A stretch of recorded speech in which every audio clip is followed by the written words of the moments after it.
Meus queridos irmãos e irmãs, estamos celebrando a liturgia do primeiro domingo da Quaresma e hoje, tradicionalmente, sempre na liturgia do primeiro domingo da Quaresma, nós ouvimos o Evangelho das tentações do Senhor. Este ano, ouvimos aqui esse relato segundo São Marcos, capítulo 1, versículos do 12 ao 15. É um relato mais breve, mas é curioso que aqui no Evangelho diz que Jesus Cristo, ele foi conduzido pelo Espírito. O Espírito levou Jesus para o deserto e lá ele foi tentado por Satanás. Geralmente nós escutamos assim, que nós temos que fugir das tentações. Aqui nós escutamos que Jesus foi conduzido pelo Espírito para ir até o deserto. E lá foi tentado por Satanás. Uma outra curiosidade desse primeiro domingo da Quaresma é que nós ouvimos, tanto na primeira leitura do livro do Gênesis, quanto na segunda leitura, também ali o relato do dilúvio. E fala então sobre a questão deste arco que Deus coloca como uma aliança entre a humanidade e a divindade.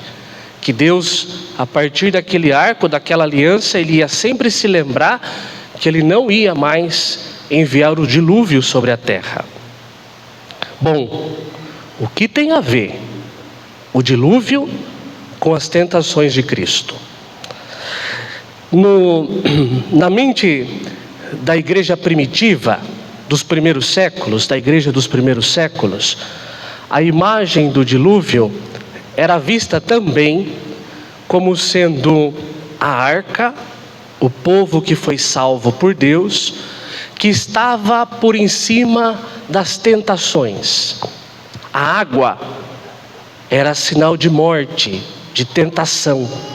E a arca que estava por em cima era Deus mesmo que estava conduzindo o seu povo por em cima da morte, por em cima das tentações. Por isso que nós temos, tanto na primeira leitura quanto na segunda leitura, hoje falando sobre a questão da arca de Noé, do dilúvio, do arco-íris, como sendo esse símbolo da união, desta aliança que Deus fez com a humanidade. Bom, com isso, nós conseguimos compreender que essa aliança quer mostrar que Deus, ele é a fonte da graça, que é Deus que vai nos conduzindo. Nós temos que dar a nossa parte para não cair nas tentações, mas nós também temos que contar com a graça de Deus, porque ela é principal. Para que eu não caia nas tentações, eu preciso receber a graça de Deus. É Deus que me dá uma graça para que eu possa vencer as tentações. Quando Jesus Cristo, ele é conduzido pelo Espírito para o deserto, e lá ele é tentado por Satanás, e lá ele vence Satanás porque ele não cai nas tentações. Esse evangelho aqui é um evangelho mais breve, então não mostra quais foram as tentações, mas mostra que Jesus Cristo venceu as tentações. E como Jesus venceu as tentações, nós também cremos que a partir deste momento, ele faz uma aliança com a humanidade e dá um exemplo de vida, de que nós também podemos vencer as tentações neste mundo. Nós podemos vencer as tentações neste mundo. Nós sabemos quais são as tentações que nós sofremos. E com a graça de Deus, com o exemplo de Jesus, porque Jesus é verdadeiramente homem, com o exemplo de Jesus, nós podemos dizer que nós também podemos vencer as tentações. Não são as tentações que nos vencem, mas é a graça de Deus que vence as tentações. Mas também, meditando sobre a questão das tentações, eu lembrei de um texto de Santo Agostinho. Santo Agostinho viveu aí no século IV, V. Então nós estamos falando de alguém que estava lá no começo da igreja também. E Santo Agostinho, ele tem um texto falando a respeito das tentações.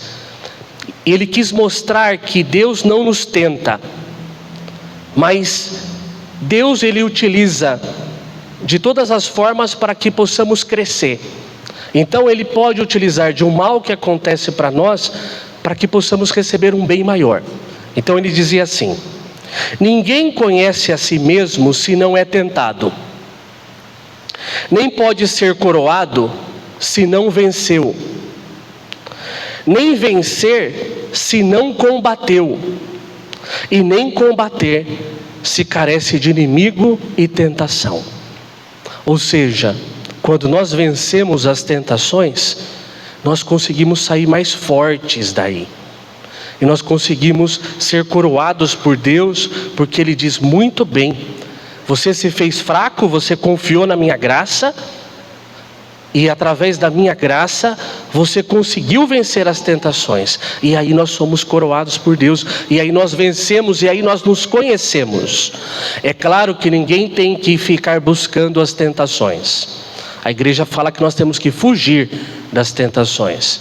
Mas se por acaso aparecer diante de nós, com a graça de Deus nós vencermos, nós somos coroados por Deus. Deus fala para nós: olha, muito bem, servo bom e fiel.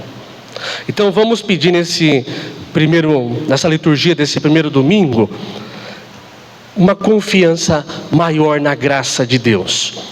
Porque com certeza Ele está junto de nós para nos ajudar a vencer as tentações. Peçamos a intercessão de Nossa Senhora. Rogai por nós, Santa Mãe de Deus, para que sejamos dignos das promessas de Cristo. Amém.